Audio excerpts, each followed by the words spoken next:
Hello everyone, ನಾನು ನಿಮ್ಮ RJ angry bird. ಇವತ್ತು ನಾವು KSOU 4th ಸೆಮ್ MCOMನಲ್ಲಿ ಪ್ರಾಜೆಕ್ಟ್ ರಿಪೋರ್ಟ್ ಸಬ್ಮಿಷನ್ ಆದಮೇಲೆ ಸ್ಪೆಷಲೈಸೇಷನ್ ವೈವಾಗೆ ಕ್ವಶನ್ಸ್ ಯಾವ ಥರ ಕೇಳ್ತಾರೆ ಅಂತ ಕಂಪ್ಲೀಟ್ ಡೀಟೇಲ್ಸ್ ತಿಳಿಸ್ಕೊಡ್ತಾ ಹೋಗ್ತೀನಿ. ಇದು ಸ್ಪೆಷಲೈಸೇಷನ್ ವೈಸ್ ಇರುತ್ತೆ ರೀ, ಮಿಸ್ ಮಾಡದೆ ಚೆಕ್ಔಟ್ ಮಾಡ್ಕೊಳ್ಳಿ. ಸೊ ವಿಡಿಯೋ ಒಳಗೆ ಹೋಗೋಕ್ಕೆ ಮುಂಚೆ ನನ್ನ channel RJ angry bird Kannada. So ಬನ್ನಿ, ಇವಾಗ ಟೈಮ್ ಮಿಸ್ ಮಾಡಿದೆ ಸ್ಟ್ರೈಟ್ ಅವೇ ವಿಡಿಯೋ ಒಳಗೆ ಹೋಗೋಣ. ಸೊ ಫಸ್ಟ್ ನಿಮಗೆ ವೈವಾಲಿ 50 ಮಾರ್ಕ್ಸ್ ಕ್ಯಾರಿ ಆಗುತ್ತೆ. ಟೋಟಲ್ ನಿಮಗೆ 200 ಮಾರ್ಕ್ಸ್ ಇರುತ್ತೆ ರೀ. 150 ಬಂದು ನೀವು ಪ್ರಾಜೆಕ್ಟ್ ರಿಪೋರ್ಟ್ ಏನು ಸಬ್ಮಿಟ್ ಮಾಡಿರ್ತೀರ ಅದಕ್ಕಾಗಿರುತ್ತೆ. ಮತ್ತು 50 ಮಾರ್ಕ್ಸ್ ಬಂದು ನೀವು ವೈವಾ ಏನು ಅಟೆಂಡ್ ಮಾಡ್ತೀರ, ಅದಕ್ಕೆ ಕ್ವೆಶನಲ್ಗೆ ಆನ್ಸರ್ಸ್ ಎಲ್ಲ ಏನು ಮಾಡ್ತೀರ ಅದಕ್ಕೆ ನೀವು 20 ಮಾರ್ಕ್ಸ್ ಮಿನಿಮಮ್ ತೊಗೊಬೇಕು. ಅದಕ್ಕೆ 50 ಮಾರ್ಕ್ಸು ಟೋಟಲ್ ಮಾರ್ಕ್ಸ್ ಆಗಿರುತ್ತೆ.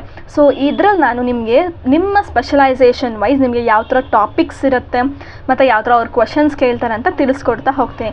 ಸೊ ಫಸ್ಟ್ ನಿಮಗೆ ಕಾಮನಾಗಿ ಕೇಳೋ ಕ್ವೆಶನ್ ಏನು ಅಂದರೆ ಇಂಟ್ರಡ್ಯೂಸ್ ಅಬೌಟ್ ಯಾರ್ ಪ್ರಾಜೆಕ್ಟ್ ಅಂತ ಕೇಳ್ತಾರೆ.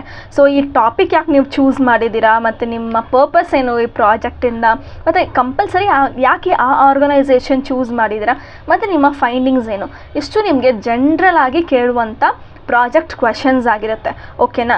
ಮತ್ತು ಈ ಪ್ರಾಜೆಕ್ಟ್ನ ನೀವು ಯಾಕೆ ಚೂಸ್ ಮಾಡಿದ್ದೀರಾ ಅಂತ ಸೆಕೆಂಡ್ ಕ್ವೆಶನ್ ಇರುತ್ತೆ.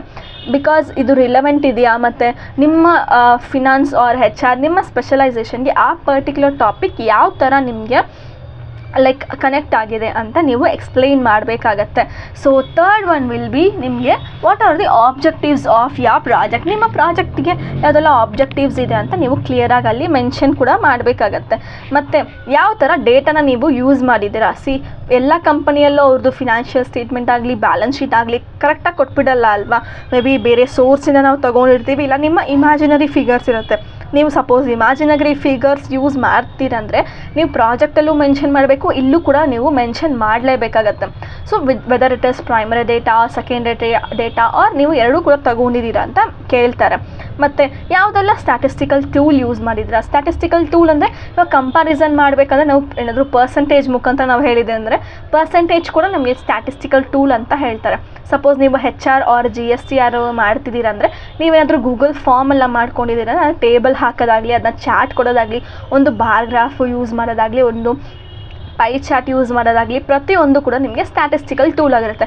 ಸೊ ಅಲ್ಲಿ ನಿಮಗೆ ಕಾಮನ್ ಆನ್ಸರ್ಸ್ ಎಲ್ಲ ನೀವು ಕೊಡಬೇಕಾಗತ್ತೆ. ಸೊ ಮತ್ತು ನಿಮ್ಮ ಪ್ರಾಜೆಕ್ಟಲ್ಲಿ ಏನೆಲ್ಲ ಫೈಂಡಿಂಗ್ಸ್ ನೀವು ತೊಗೊಂಡಿದ್ದೀರಾ, ವಾಟ್ ಆರ್ ಫೈಂಡಿಂಗ್ಸ್ ನೀವು ಪ್ರಾಜೆಕ್ಟ್ ಮಾಡಿದ್ಮೇಲೆ ನಿಮಗೆ ಫೈಂಡಿಂಗ್ಸ್ ಅಂತ ಸಿಕ್ಕಿರುತ್ತಲ್ಲ ಅದು ನೀವು ಕೊಡಬೇಕಾಗತ್ತೆ. ಮತ್ತು ನಿಮ್ಮ ಸಜೆಷನ್ ಏನಿರುತ್ತೆ, ನೀವು ಈ ಕಂಪನಿಗೆ ನೀವು ಪ್ರಾಜೆಕ್ಟ್ ಕೊಡ್ತಿದ್ದೀರಲ್ಲ, ಸೊ ನೀವು ಕಂಪನಿಗೆ ಏನು ಸಜೆಷನ್ ಕೊಟ್ಟಿದ್ದೀರಾ ಅಂತ ಕೇಳ್ತಾರೆ. This will be the common questions. ಓಕೆನಾ. ಇವಾಗ ಸ್ಪೆಷಲೈಸೇಷನ್ ವೈಸ್ ನೀವು ಕ್ವೆಶನ್ಸ್ ಯಾವ ಥರ ಅರೈಸ್ ಆಗುತ್ತೆ ಅಂತ ನೋಡ್ಕೊಂಡು ಹೋಗೋಣ. ಫಸ್ಟ್ ಬಂದು ಫಿನಾನ್ಸಲ್ಲಿ ನೀವು ಯಾವುದೆಲ್ಲ ಟಾಪಿಕ್ ಚೂಸ್ ಮಾಡಿರ್ತೀರ ಅಂದರೆ ಫಿನಾನ್ಷಿಯಲ್ ಅನಾಲಿಸಿಸ್ಸು, ರೇಷಿಯೋ ಅನಾಲಿಸಿಸ್ಸು, ಮತ್ತು profitability or investment, working capital. These are the major topics are all the finance students will choose. ಓಕೆನಾ. ಇದರಲ್ಲಿ ನೀವು ಕಾಮನ್ ಕ್ವೆಶನ್ ಯಾವುದು ಅಂದರೆ what is your financial performance analysis ಅಂತ ಕೇಳ್ತಾರೆ. ಕಂಪನಿದು ಪ್ರಾಫಿಟಬಿಲಿಟಿ, ಲಿಕ್ವಿಡಿಟಿ ಮತ್ತು ಎಫಿಷಿಯನ್ಸಿದು ಸ್ಟೇಟ್ಮೆಂಟ್ ಪ್ರಕಾರ ನೀವು ಎಕ್ಸ್ಪ್ಲೈನ್ ಮಾಡಬೇಕಾಗತ್ತೆ. ಡೋಂಟ್ ವರಿ, ಪ್ರಾಜೆಕ್ಟ್ ನಿಮ್ಮ ಹತ್ರನೇ ಕೊಟ್ಟು ಅದನ್ನ ನೋಡಿ ಎಕ್ಸ್ಪ್ಲೈನ್ ಮಾಡಿ ಅಂತಲೇ ಹೇಳ್ತಾರೆ. ಬ್ಲ್ಯಾಂಕಾಗಿ ನೀವು ಎಲ್ಲ ತಲೆಗೆ ಹಾಕೊಂಡು ಹೋಗಿ ಎಲ್ಲ ಹಂಗೆ ಒಪ್ಪಿಸ್ಬೇಕು ಅಂತೆಲ್ಲ ಅನ್ಕೊಬ್ರಿ. ಪ್ರಾಜೆಕ್ಟ್ ನಿಮ್ಮ ಹತ್ರನೇ ಇರುತ್ತೆ, ಅದನ್ನ ನೋಡಿ ಜಸ್ಟ್ ಎಕ್ಸ್ಪ್ಲೈನ್ ಮಾಡಪ್ಪ ಅಂತಾರೆ. ಸೊ ಪ್ರಾಪರಾಗಿ ಎಕ್ಸ್ಪ್ಲೈನ್ ಮಾಡಿ ಬನ್ನಿ. ಸೊ ನೆಕ್ಸ್ಟ್ ಬಂದು which ratios did U C, like ಈ ರೇಷಿಯೋಸಲ್ಲಿ ಯಾವುದೆಲ್ಲ ರೇಷಿಯೋಸ್ ನೀವು ನೋಡಿದ್ದೀರಾ ಅಂತ ಬರುತ್ತೆ. ಮತ್ತು ಲಿಕ್ವಿಡಿಟಿಗೂ ಪ್ರಾಫಿಟಬಿಲಿಟಿಗೂ ಡಿಫ್ರೆನ್ಸ್ ಏನು ಅಂತ ಕೇಳ್ತಾರೆ. ಮತ್ತು ನಿಮ್ಮ ರೇಷಿಯೋ ಅನಾಲಿಸಿಸಲ್ಲಿ ಏನು ಲಿಮಿಟೇಷನ್ಸ್ ಇದೆ ಅಂತ ಕೇಳ್ತಾರೆ. ಮತ್ತು ನಿಮ್ಮ ವರ್ಕಿಂಗ್ ಕ್ಯಾಪಿಟಲ್ ಏನು, ಮತ್ತು ಯಾವುದೆಲ್ಲ ಫಾರ್ಮುಲಾಸ್ ಯೂಸ್ ಮಾಡಿದ್ದೀರಾ. ಸಪೋಸ್ ಯಾವುದಾದ್ರೂ ರೇಷಿಯೋಗೆ ಮೀನಿಂಗ್ಸ್ ಕೂಡ ಕೇಳ್ಬೋದು. ಇವಾಗ ಕ್ವಿಕ್ ರೇಷಿಯೋ ಅಂದರೆ ಏನು, ಅದಕ್ಕೆ ಕರೆಂಟ್ ರೇಷಿಯೋ ಅಂದರೆ ಏನು, ಕರೆಂಟ್ ಅಸೆಟ್ ರೇಷಿಯೋ ಅಂದರೆ ಏನು ಅಂತ ಮೀನಿಂಗ್ಸ್ ಕೂಡ ಕೇಳ್ತಾರೆ. ಅದಕ್ಕೂ ಕೂಡ ನೀವು ಕಂಪಲ್ಸರಿ ಆನ್ಸರ್ಸ್ ಮಾಡಲೇಬೇಕಾಗತ್ತೆ. ಇಷ್ಟು ಬಂದು ನಿಮಗೆ ಫಿನಾನ್ಸ್ದು ಇಂಪಾರ್ಟೆಂಟ್ ಕ್ವೆಶನ್ಸ್ ಆಗಿರುತ್ತೆ. So next will be banking sector. ಬ್ಯಾಂಕಿಂಗಲ್ಲಿ ನಿಮಗೆ ಬ್ಯಾಂಕಿಂಗ್ ಸರ್ವಿಸ್ ಆಗಿರ್ಬೋದು, ಕಸ್ಟಮರ್ ಸ್ಯಾಟಿಸ್ಫ್ಯಾಕ್ಷನ್ ಆಗಿರ್ಬೋದು, ಡಿಜಿಟಲ್ ಬ್ಯಾಂಕಿಂಗ್ ಆಗಿರ್ಬೋದು, ಇಲ್ಲ RBI ಕಾನ್ಸೆಪ್ಟ್ಸ್ ಆಗಿರ್ಬೋದು. These are the major topics you will be chosen. ಅದರಲ್ಲಿ ನೀವು ಫಸ್ಟ್ ಅವರು ಕಾಮನ್ ಕ್ವೆಶನ್ ಏನು ಕೇಳೋದು ಅಂದರೆ ಪರ್ಟಿಕ್ಯುಲರ್ಲಿ ನೀವು ಬ್ಯಾಂಕಿಂಗ್ ಟಾಪಿಕಲ್ಲಿ ಯಾಕೆ ಈ ಟಾಪಿಕ್ನ ಚೂಸ್ ಮಾಡಿದ್ದೀರಾ, ಮತ್ತು ಮೊಬೈಲ್ ಬ್ಯಾಂಕಿಂಗ್ ಅಂದರೆ ಏನು ಅಂತ ಕೂಡ ಕೇಳ್ತಾರೆ. ಮತ್ತು these are the common things. Nifty ಅಂದರೆ ಏನು, RTGS ಅಂದರೆ ಏನು, MFS ಅಂದರೆ ಏನು, ಇದೆಲ್ಲ ಬಂದು ಕಾಮನ್ ಕ್ವೆಶನ್ಸ್ ಆಗಿರುತ್ತೆ ಬ್ಯಾಂಕಿಂಗ್ ಸೆಕ್ಟರ್ ಅವ್ರಿಗೆ. ಇಷ್ಟು ನೀವು ಎಕ್ಸ್ಪ್ಲೈನ್ ಮಾಡಿಲ್ಲ ಅಂದರೆ ಓಕೆ ನೀವು ಪ್ರಾಜೆಕ್ಟ್ ಪ್ರಾಪರಾಗಿ ನೀವೇ ಮಾಡಿಲ್ಲ, ಅವ್ರು ನೀವು ದುಡ್ಡು ಕೊಟ್ಟೆ ಮಾಡಿಸಿದ್ರೆ ಅಂತ ಪಕ್ಕ ಕಂಡುಹಿಡಿತಾರೆ. ಸೊ ನೆಕ್ಸ್ಟ್ ಬಂದು ಡಿಜಿಟಲ್ ಪೇಮೆಂಟ್ ಸಿಸ್ಟಮ್ ಅಂದರೆ ಯಾವುದು, ಮತ್ತು ಕಸ್ಟಮರು ಆನ್ಲೈನ್ ಬ್ಯಾಂಕಿಂಗಲ್ಲಿ ಏನೆಲ್ಲ ಪ್ರಾಬ್ಲಮ್ಸ್ ಫೇಸ್ ಮಾಡ್ತಿದ್ದಾರೆ, ಮತ್ತು ನೀವು ಏನಾದರೂ ಸಜೆಷನ್ಸ್ ಕೊಡ್ತಿದ್ದೀರ ಅಂದರೆ ಈ ಸಜೆಷನ್ ಅನ್ನೋದು ತುಂಬ ಕಾಮನ್ ಇರುತ್ತೆ ರೀ. ಯಾವುದೇ ಸ್ಪೆಷಲೈಸೇಷನ್ ಇರಲಿ, ನಿಮ್ಮ ಫೈಂಡಿಂಗ್ಸ್ ಯಾವುದು, ನಿಮ್ಮ ಆಬ್ಜೆಕ್ಟಿವ್ಸ್ ಯಾವುದು, ನೀವೇನು ಸಜೆಷನ್ ಕೊಡ್ತಿದ್ದೀರಾ ಆರ್ಗನೈಸೇಷನ್ಗೆ, ಇದೊಂದು ಕಾಮನ್ ಇರುತ್ತೆ. ಸೊ ಓಕೆನಾ, ನೀವು ವೈವಾಗೆ ಹೋಗಬೇಕಾದ್ರೆ UPI ಮತ್ತು ಡಿಜಿಟಲ್ ಬ್ಯಾಂಕಿಂಗ್, RBI ಡೆವಲಪ್ಮೆಂಟ್ ಇದ್ರದ್ದು ಕಾಮನ್ ಆಗಿ ಒಂದು ಸ್ವಲ್ಪ ಜನರಲ್ ನಾಲೆಜ್ ತಿಳ್ಕೊಂಡು ಹೋಗಿ. ಸೊ ದಟ್ ನಿಮಗೆ ಅಲ್ಲಿ ಏನಾದರೂ ಕ್ವಶನ್ ಕೇಳಿದ್ರೆ ಎಕ್ಸಾಂಪಲ್ ಸಮೇತ ಎಕ್ಸ್ಪ್ಲೈನ್ ಮಾಡಿದ್ರೆ ಓಕೆ ಪ್ರಾಜೆಕ್ಟ್ ವರ್ತ್ ಇದೆ, ಇವರೇ ಮಾಡಿದ್ದಾರೆ, ಇವ್ರ ತಲೆಯಲ್ಲಿ ಏನೋ ಸ್ವಲ್ಪ ತುಂಬಿಸ್ಕೊಂಡಿದ್ದಾರೆ ಅಂತ ಅವ್ರಿಗೂ ಸ್ವಲ್ಪ ಐಡಿಯಾ ಇರುತ್ತೆ. ಇಷ್ಟು ನಿಮಗೆ ಬ್ಯಾಂಕಿಂಗ್ ಸೆಕ್ಟಾರ್ದು ಆಗಿರುತ್ತೆ. Next will be HR specialisation. HR ಸ್ಪೆಷಲೈಸೇಷನಲ್ಲಿ ಮೇಯ್ನ್ ಬರೋದೆ ಎಂಪ್ಲಾಯಿ ಸ್ಯಾಟಿಸ್ಫ್ಯಾಕ್ಷನ್ ಅನ್ನೋದು ರೀ. ಎಲ್ಲೇ ಹೋಗಲಿ ಎಂಪ್ಲಾಯಿ ಸ್ಯಾಟಿಸ್ಫ್ಯಾಕ್ಷನ್ ಅನ್ನೋದು ಕಂಪಲ್ಸರಿ ಕೇಳ್ತಾರೆ. ಮತ್ತು ಮೋಟಿವೇಶನ್ಗೂ ಸ್ಯಾಟಿಸ್ಫ್ಯಾಕ್ಷನ್ಗೂ ಏನು ಡಿಫ್ರೆನ್ಸು ಅಂತ ಕೇಳ್ತಾರೆ. ಬಿಕಾಸ್ ಆ್ಯಸ್ ಎ HR ಅವ್ರದ್ದು ಮೇಯ್ನ್ ಗೋಲ್ ಏನು ಅಂದರೆ ಎಂಪ್ಲಾಯಿ ಸ್ಯಾಟಿಸ್ಫ್ಯಾಕ್ಷನ್ ಮತ್ತು ಅವ್ರನ್ನ ಜಾಸ್ತಿ ಮೋಟಿವೇಟ್ ಮಾಡೋದು. ಮತ್ತು ನೀವು ಮೋಟಿವೇಶ್ನಲ್ ಥಿಯರೀಸ್ ಏನಾದರೂ ನೀವು ಅಂದ್ಕೊಂಡಿದ್ರೆ ಯಾವ ಥಿಯರಿ ನೀವು ಚೂಸ್ ಮಾಡ್ತೀರಾ, ಯಾಕೆ ಅಂತ ಕೇಳ್ತಾರೆ. ಆವಾಗ ನೀವು ಮ್ಯಾಸ್ಲೋ ಥಿಯರಿ ಆರ್ ಹರ್ಬರ್ಗ್ಸ್ ಥಿಯರಿ ಕೂಡ ನೀವು ಎಕ್ಸ್ಪ್ಲೈನ್ ಮಾಡಬೇಕಾಗುತ್ತೆ. ಅಟ್ಲೀಸ್ಟ್ ಒಂದು ಬೇಸಿಕಾಗಿ ಒಂದು 3 ಪಾಯಿಂಟ್ಸ್ ತೊಗೊಂಡೋಗಿ ಆ 3 ಪಾಯಿಂಟ್ಸ್ ನೀವು ಎಕ್ಸ್ಪ್ಲೈನ್ ಮಾಡಿದ್ರೆ ಅಲ್ಲಿ ಓಕೆ ಪ್ರಾಜೆಕ್ಟ್ ಇವರೇ ಮಾಡಿದ್ದಾರೆ, ಇವ್ರಿಗೆ ಅದರಲ್ಲಿ ಏನೋ ಒಂದು ಒಳ್ಳೆ ನಾಲೆಜ್ ಇದೆ ಅಂತ ಅವ್ರಿಗೆ ಗೊತ್ತಾಗುತ್ತೆ. ಮತ್ತು ಯಾವುದೆಲ್ಲ factors affecting employees performance, human resource ಅಂದಮೇಲೆ ಎಂಪ್ಲಾಯೀಸ್ ಪರ್ಫಾರ್ಮೆನ್ಸಲ್ಲಿ ನೀವು ಡೈರೆಕ್ಟಾಗಿ ಲಿಂಕ್ ಆಗಿರ್ತೀರ. ಸೊ ಯಾವುದೆಲ್ಲ ಫ್ಯಾಕ್ಟರ್ಸ್ ಎಫೆಕ್ಟ್ ಆಗುತ್ತೆ ಅಂತ ಕೇಳ್ತಾರೆ. ಆ್ಯಂಡ್ ಅಗೇನ್ ನಿಮ್ಮದು ಯಾವುದೆಲ್ಲ ಸಜೆಷನ್ಸ್ ಕೊಡ್ತೀರಾ ಅಂತ ಕೇಳ್ತಾರೆ. ಅದರಲ್ಲಿ ನೀವು ಎಂಪ್ಲಾಯಿ ಪ್ರೊಡಕ್ಟಿವಿಟಿ ಮತ್ತು ಆರ್ಗನೈಸೇಷನಲ್ ಗೋಲ್ ಮತ್ತು ವರ್ಕ್ ಪ್ಲೇಸ್ ಎನ್ವಿರಾನ್ಮೆಂಟ್, ಈ HR-ಅಲ್ಲಿ ಈ 3 ಕ್ವಶನ್ ಅಂತೂ ನಿಮಗೆ ತುಂಬ ಕಾಮನ್ ಇರುತ್ತೆ. ಈ 3 ಕ್ವಶನ್ಗೂ ಪ್ರಾಪರಾಗಿ ಪ್ರಿಪೇರ್ ಆಗಿರಿ. ನೆಕ್ಸ್ಟ್ ಬಂದರೆ ನಾವು ಮಾರ್ಕೆಟಿಂಗ್ ಸ್ಪೆಷಲೈಸೇಷನಲ್ಲಿ ನಿಮಗೆ ಯಾವುದೆಲ್ಲ ಕ್ವಶನ್ ಕೇಳ್ತಾರೆ ಅಂದರೆ ವಾಟ್ ಈಸ್ ಕನ್ಸ್ಯೂಮರ್ ಬಿಹೇವಿಯರ್ ಮತ್ತು what are the factors influencing buying decision.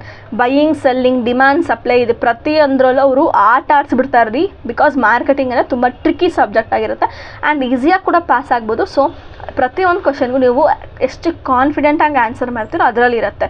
ಮತ್ತು ವಾಟ್ ಈಸ್ ಡಿಜಿಟಲ್ ಮಾರ್ಕೆಟಿಂಗ್ ಅನ್ನೋದು ಕೇಳ್ತಾರೆ. ಮತ್ತು ಆಫ್ಲೈನ್ ಮಾರ್ಕೆಟಿಂಗ್ ಯಾಕೆ ಆಗಬಾರ್ದು ಅಂತಾರೆ. ಕ್ವಶನ್ನ ಒಂದು ಸ್ವಲ್ಪ ಟ್ವಿಸ್ಟ್ ಮಾಡಿ ಕೇಳ್ತಾರೆ.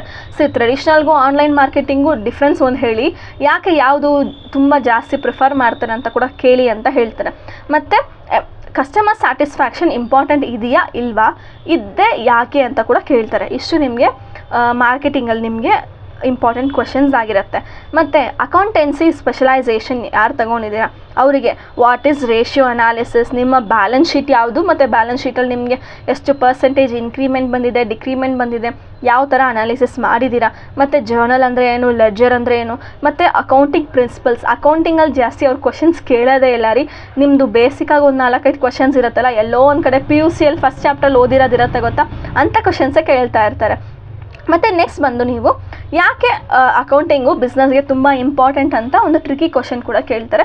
ಇದು ತುಂಬ ಮ್ಯಾಂಡೇಟ್ರಿ ಆಗಿರುತ್ತೆ. ನೀವು ಬೇಸಿಕ್ ಕಾನ್ಸೆಪ್ಟ್ಸು ಮತ್ತು ಫಿನಾನ್ಷಿಯಲ್ ಸ್ಟೇಟ್ಮೆಂಟ್ಸು, ಸ್ವಲ್ಪ ರೇಷಿಯೋಸು ಮತ್ತು ಅಕೌಂಟಿಂಗ್ ಟರ್ಮ್ಸ್ ಕರೆಕ್ಟಾಗಿ ನೀವು ಕಲ್ತ್ಕೊಂಡು ಹೋದರೆ ನೀವು ಆರಾಮ್ಸೆ ಪಾಸ್ ಆಗ್ಬೋದು. ಅವ್ರೇನು ಜಾಸ್ತಿ ಮಾತೇ ಆಡೋದಿಲ್ಲ. 50ಗೆ ಅಮ್ಮಮ್ಮ ಅಂದರೂ 45 ಕೊಟ್ಟು ಜಾಸ್ತಿ ಕಲಿಸ್ತಾರೆ ರೀ. ಮತ್ತು ನೆಕ್ಸ್ಟ್ ಬಂದರೆ ಟ್ಯಾಕ್ಸೇಷನಲ್ಲಿ ನಿಮಗೆ ಫಸ್ಟು ಕೇಳಿದೆ ವಾಟ್ ಈಸ್ GST ಮತ್ತು GST ಯಾಕೆ ಇಂಟ್ರೊಡ್ಯೂಸ್ ಮಾಡಿದ್ರು ಅಂತ, ಮತ್ತು ಟೈಪ್ಸ್ ಆಫ್ GST ಏನು ಅಂತ ಕೇಳಿದಾಗ ನೀವು ಪ್ರತಿಯೊಂದಕ್ಕೂ ಎಕ್ಸ್ಪ್ಲನೇಷನ್ ಕೊಟ್ಟು ಅದು ಬ್ರೀಫ್ ಕೂಡ ಮಾಡಬೇಕಾಗತ್ತೆ. ಅದ್ರದ್ದು ಪರ್ಸೆಂಟೇಜ್ ಏನಾದರೂ ನೀವು ಕರ್ನಾಟಕ ಬೇಸಿಸಲ್ಲಿ ಹೇಳಿದ್ರೆ ಅವ್ರು ತುಂಬ ಖುಷಿ ಕೂಡ ಪಡ್ತಾರೆ, ಒಳ್ಳೆ ಮಾರ್ಕ್ಸ್ ಕೂಡ ಕೊಡ್ತಾರೆ. ಮತ್ತು GST ಮಾಡೋದ್ರಿಂದ ಬೆನಿಫಿಟ್ಸ್ ಏನು ಅಂತ ಕೂಡ ಕೇಳ್ತಾರೆ.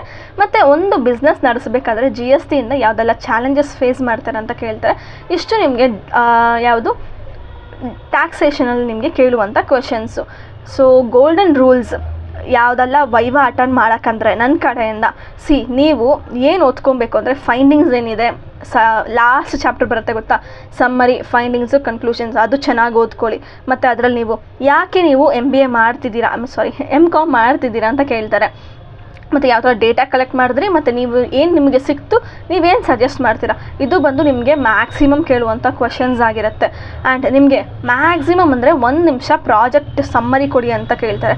ನೆಕ್ಸ್ಟು ಆಬ್ಜೆಕ್ಟಿವ್ಸ್ ಕೇಳ್ತಾರೆ. ಮತ್ತು ಮೆಟರಾಲಜಿ ಅಂದರೆ ಯಾವ ಥರ ಡೇಟಾ ಕಲೆಕ್ಟ್ ಮಾಡಿದ್ರಿ, ಯಾವ ಥರ ನೀವು ಇಂಪ್ಲಿಮೆಂಟ್ ಮಾಡಿರಿ ಅಂತ ಪ್ರತಿಯೊಂದು ಕೇಳ್ಕೊತ ಹೋಗ್ತಾರೆ. ಆ್ಯಂಡ್ ಮೇಜರ್ 5 ಫೈಂಡಿಂಗ್ಸು ಮತ್ತು 5 ಸಜೆಷನ್ಸ್ ಇಟ್ಕೊಳ್ಳಿ, ಇಷ್ಟೇ ಸಾಕು. ಮತ್ತು ಆರಾಮ್ಸೆ ಮಾತಾಡಿ, ಆನ್ಸರ್ನ ಡೈರೆಕ್ಟಾಗಿ ಕಣ್ಣಿಟ್ಟು ಮಾತಾಡಿ. ಮತ್ತು ಪ್ಯಾನಿಕ್ ಅಂತೂ ಹಾಕ್ಬಿಡ್ಬೇಡಿ. ಸಪೋಸ್ ನಿಮ್ಗೆ ಕ್ವಶನ್ ಅರ್ಥ ಆಗಿಲ್ಲ ಅಂದರೆ, sir can you repeat the question again ಅಂತ ಪ್ಲೀಸ್ ಅಂತ ಕೇಳ್ಕೊಂಡ್ರೆ ಅವ್ರು ಪಕ್ಕ ಹೇಳ್ತಾರೆ. ಆ್ಯಂಡ್ ಕನ್ನಡ ಇಂಗ್ಲೀಷ್ ಎರಡರಲ್ಲೂ ನೀವು ಮಾತಾಡ್ಬೋದು. ಕಂಪಲ್ಸರಿ ಇಂಗ್ಲೀಷಲ್ಲೇ ಮಾತಾಡಬೇಕು ಅಂತ ಏನಿಲ್ಲ, ರೆಸ್ಟ್ರಿಕ್ಷನ್ಸು ಏನೂ ಇಲ್ಲ. ಬಟ್ ಆದಷ್ಟು ನೀಟ್ ಆ್ಯಂಡ್ ಕ್ಲಿಯರಾಗಿ ಹೋಗಿ. ಇಷ್ಟೇ ನಿಮಗೆ ಬೇಕಾಗಿರೋದು ನನ್ನ ಕಡೆಯಿಂದ ಸಜೆಷನ್ಸು ಅಷ್ಟೇ. ಸೊ ಕಾನ್ಫಿಡೆಂಟಾಗಿರಿ, ಈಸಿನೇ ಇರುತ್ತೆ. ನೀವು ಪ್ರಾಜೆಕ್ಟ್ ಪ್ರಾಪರಾಗಿ ಮಾಡಿದ್ರಿ ಅಂದರೆ ಅಫ್ಕೋರ್ಸ್ ನಿಮಗೆ ಒಳ್ಳೆ ಮಾರ್ಕ್ಸ್ ಸಿಗುತ್ತೆ. ಸೊ ಇದೇ ಥರ ಇನ್ನೊಂದು ಒಳ್ಳೆ ವಿಡಿಯೋ ಬೇಕು ಅಂದರೆ ಈ ವಿಡಿಯೋಗೆ ಫಸ್ಟ್ ಒಂದು ಲೈಕ್ ಕೊಟ್ಟು, ನಿಮ್ಮ ಫ್ರೆಂಡ್ಸ್ ಯಾರೆಲ್ಲ ಪ್ರಾಜೆಕ್ಟ್ ವೈವಾ ನನಗೆ ತುಂಬ ತಲೆ ಕೆಡಿಸ್ಕೊತಿದೆ ಅಂತ ಯಾರೆಲ್ಲ ತಲೆ ಕೆಡಿಸ್ಕೊಂಡಿದ್ದಾರೆ ಅವರಿಗೆಲ್ಲ ಈ ಗ್ರೂಪಿಗೆ ಮತ್ತು ನಿಮ್ಮ ಫ್ರೆಂಡ್ಸ್ಗೆಲ್ಲ ಶೇರ್ ಮಾಡಿ. ಸೊ ನನ್ನ ಚಾನಲ್ RJ Angry Bird ಕನ್ನಡಗೆ ಸಬ್ಸ್ಕ್ರೈಬ್ ಆಗಿಬಿಟ್ಟು ಪಕ್ಕದಲ್ಲಿರೋ ಬೆಲ್ ಐಕಾನ್ ಕ್ಲಿಕ್ ಮಾಡಿ ಇಟ್ಕೊಳ್ಳಿ. ಅವಾಗ ತಾನೇ ಮಿಡ್ಲಲ್ಲಿ ಏನಾದರೂ ಚೇಂಜಸ್ ಆಯಿತು ಅಂದರೆ ನಾನು ಶಾರ್ಟ್ಸ್ ಮುಖಾಂತರ ನಿಮಗೆ ತಿಳಿಸ್ಕೊಡ್ತಾ ಹೋಗ್ತೀನಿ. ಆ ಶಾರ್ಟ್ಸ್ ಎಲ್ಲ ಸಿಗಬೇಕು ಅಂದರೆ ಪ್ಲೀಸ್ ನನ್ನ ಚಾನಲ್ಗೆ ಸಬ್ಸ್ಕ್ರೈಬ್ ಆಗಿ. ಆವಾಗ ತಾನೇ ನಿಮಗೆ ನೋಟಿಫಿಕೇಶನ್ ಬೇಗ ಬರುತ್ತೆ. So you can grab the information so soon. So ಇದೇ ಥರ ಇನ್ನೊಂದು ಒಳ್ಳೆ ವಿಡಿಯೋದಲ್ಲಿ ಸಿಗೋಣ. Cheers all.